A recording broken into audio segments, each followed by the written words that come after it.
இயேசு செய்த முதலாம் அற்புதம் வந்து காணாமல் கல்யாணம். ஸோ அந்த அவர் செஞ்ச அந்த முதலாம் அற்புதத்துல அவர் ரெவல்யூஷன் பண்றாரு.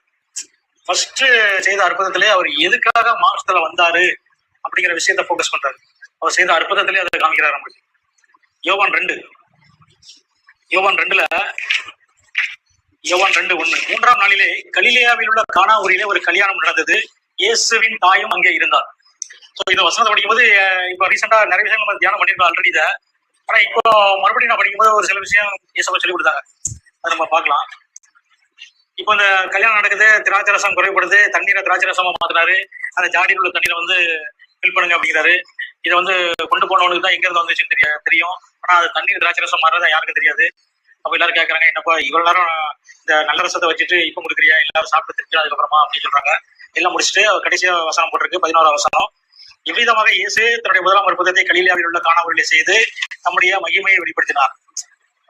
சோ இந்த விஷயம் நடந்தது என்னன்னா, நம்முடைய மகிமையை வெளிப்படுத்தினார். சோ இவர் யாரு அப்படிங்கிறத வெளிப்படுத்துறாரு. இதுவரைக்கும் மனுஷனால இப்படிப்பட்ட ஒரு அற்புதம் இதுவரைக்கும் நடந்தது கிடையாது. ஃபர்ஸ்ட் முறை நடக்குது. சோ மனுஷனால நடக்குன்னா அவரு பரிசுத்த ஆவியும் அவருக்குள்ள இருக்காரு, அதை ரிவீல் பண்றாரு. மனுஷனுக்கு இப்படிப்பட்ட அதிகாரத்தை கொடுக்க நான் வந்திருக்கிறேன், என்னுடைய பிள்ளையாக்க நான் வந்திருக்கிறேன். அவ்வளவுதான். அற்புதம் நடந்த உடனே சொல்றாரு, மனுஷனுக்கு இப்படிப்பட்ட அதிகாரத்தை கொடுத்த தேவனை மகிமைப்படுத்தினார்கள் அப்படின்னு. சோ தேவனுடைய நாம மகிமைப்படும்படியாக முதலாவது ஒரு அற்புதம் செய்யறாரு.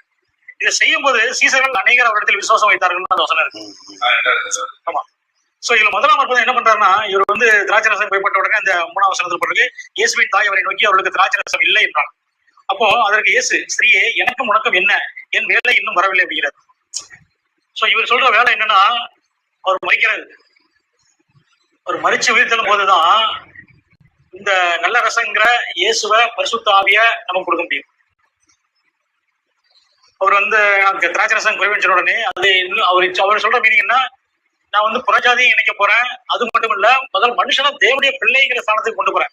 முதல்ல ஸ்டார்ட் பண்ணது அதுக்காக தான். அதுல முதல் டெஸ்ட்ல ஆதாம் தோத்து போயிட்டான். திரும்ப இவனை அவன் நல்ல பிள்ளையா தேவனுடைய பிள்ளையா ஆக்கிறதுக்காக தான் வந்திருக்கிறேன். அது நிறைவேற போகுதுன்னா அதுக்கு அவர் தன்னை ஜீவனை கொடுக்கணும். அப்படின்னா மட்டும்தான் அது முடியும். அதே போல அந்த தண்ணீர் வந்து நம்ம ஆல்ரெடி நம்ம இதில் தியானம் பண்ணியிருக்கோம்.